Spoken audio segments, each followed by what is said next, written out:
Hi everyone, I'm Wafa Lango and welcome you all in Grammar in Detail. Now we will be discussing the fourth part of your grammar that is known as prosody or phonology. What is prosody or phonology? Let's discuss the definition.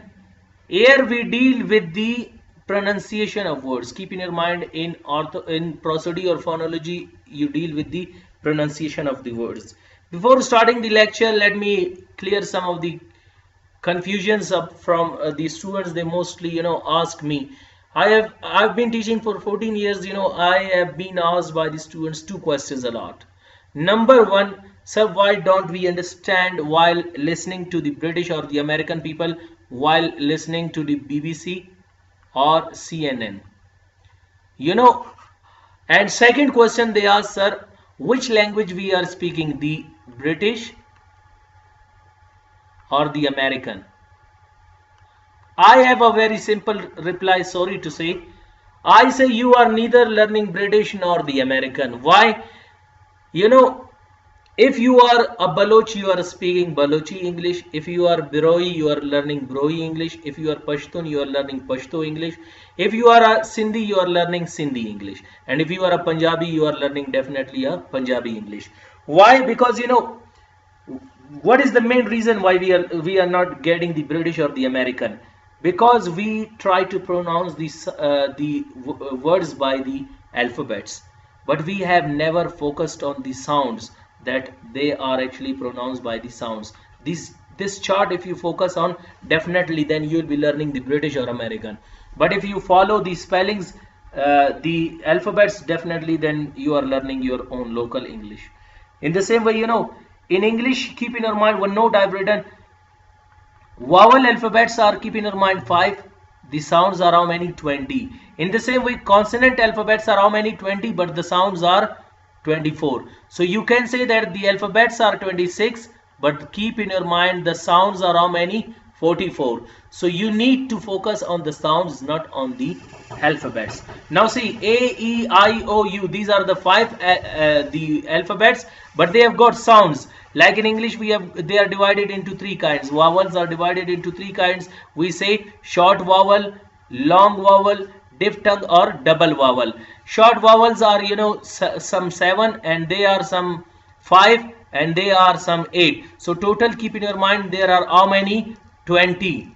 So keep in your mind, vowels are 5, but the sounds are 20. In the same way, B, C, D, F, G, H, J, K, L, M, N, P, Q, R, S, T, V, W, X, Y, Z. These are 21 alphabets, but the sounds are how many? 24. So total you can say the sounds are 44, but the alphabets are 26. So somehow here you need to catch the sounds but not the alphabet.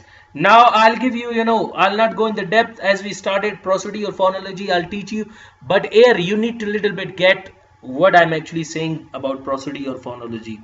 Suppose there is a word boy, you pronounce it boy, but keep in your mind it is not boy. Definitely with the spellings you will say it boy, but actually if you check the sounds, this will be, if you check the Oxford dictionary, the sounds are as well written at a corner that you will be pronouncing them.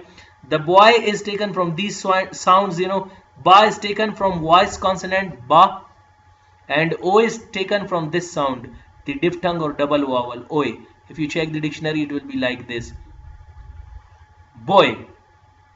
And in the same way we have got another word, like we say T-O-M-B. No doubt if you pronounce it with the alphabet, the word is tomb, and mostly if you read it, you will also say tomb. But keep in your mind, if you have the sound information or sound knowledge, then you will not say it tomb anymore, you will say it, and it is taken from these words, one voiceless consonant ta, and other is taken from this short vowel oo, ta, hu, and last is taken from the other consonant so ta, hu, it makes tomb, not tomb. So this is all about prosody or phonology. Keep in your mind, if you really want to learn the British or American, so you need to focus on the sounds. and sounds play a vital role. The vowels are divided into three kinds. Now again I'll repeat: short vowels, long vowels, diphthong or double vowels. And consonants are also divided into three kinds: voiceless consonants, voiced consonants, and other consonants. I don't say that you change your voice, and pronunciation is all not about voice. If you have your own speaking, natural power of speaking, that is well and good. But if you really want to learn the sounds, you try not to change your voice or something. Phonology or prosody is not all changing your mouth and turning it, somehow. This is all prosody or phonology. Hope you got today's lecture. Wish you very best of luck. Keep studying, never give up.